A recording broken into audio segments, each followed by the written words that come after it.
ఛత్రపతి శివాజీ జయంతిని పురస్కరించుకొని జగిత్యాల జిల్లా కేంద్రంలోని 12వ వార్డులో శుక్రవారం శోభాయాత్ర నిర్వహించారు. ఈ సందర్భంగా హిందూ బంధువులు పాల్గొన్నారు. శోభాయాత్ర 12వ వార్డులో కొనసాగింది.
ఛత్రపతి శివాజీ మహారాజ్ జన్మదిన సందర్భంగా ఏర్పాటు చేసినటువంటి ధర్మధ్వజ సంబంధించినటువంటి ఈ యువత మరియు స్థానిక పెద్దలందరికీ పేరు పేరున శివాజీ జయంతి శుభాకాంక్షలు తెలియపరుస్తూ శివాజీ నుండి నేర్చుకోవాల్సినటువంటి 2-3 అంశాలు.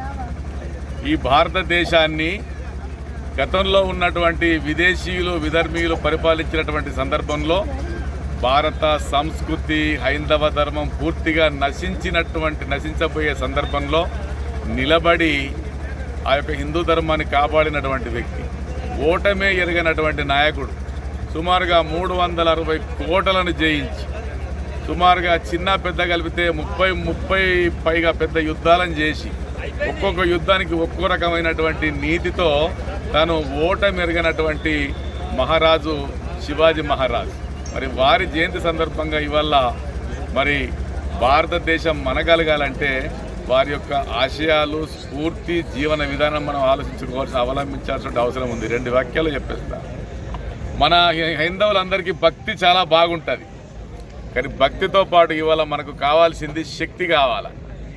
ఎందుకు శక్తి కావాలంటే మన భారతీయులు చాలా వరకు ఇండియన్స్ అందరూ కూడా మనం చాలా బాగా సంపాదించుకోవాలి, బాగా ఉండాలి, అందరం కూడా చక్కటి జీవన విధానము ఉండాలనుకుంటాం. ఉన్నటువంటి సందర్భంలో మనకు శక్తి తగ్గుతూ ఉంటుంది.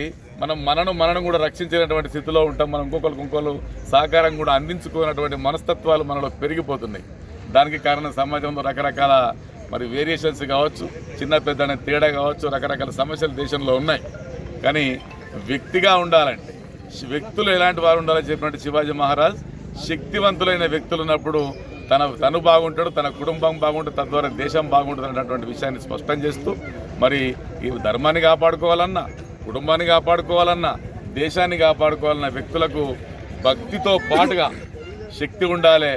మహిళలు కానీ, బాలురు కానీ, బాలికలు కానీ శక్తివంతులు కావడానికి శారీరకంగా, మానసికంగా, మరి కుటుంబ పరంగా కూడా శక్తివంతులు కావాలని చెప్పేసి ఈ సందర్భంగా మీ అందరికీ విజ్ఞప్తి చేస్తూ మరోసారి అందరికీ శివాజీ జయంతి శుభాకాంక్షలు తెలియపరుస్తూ వారి స్ఫూర్తిని మనందరం కూడా చదివి ఆచరించాలని కోరుతూ ముగిస్తున్నాను.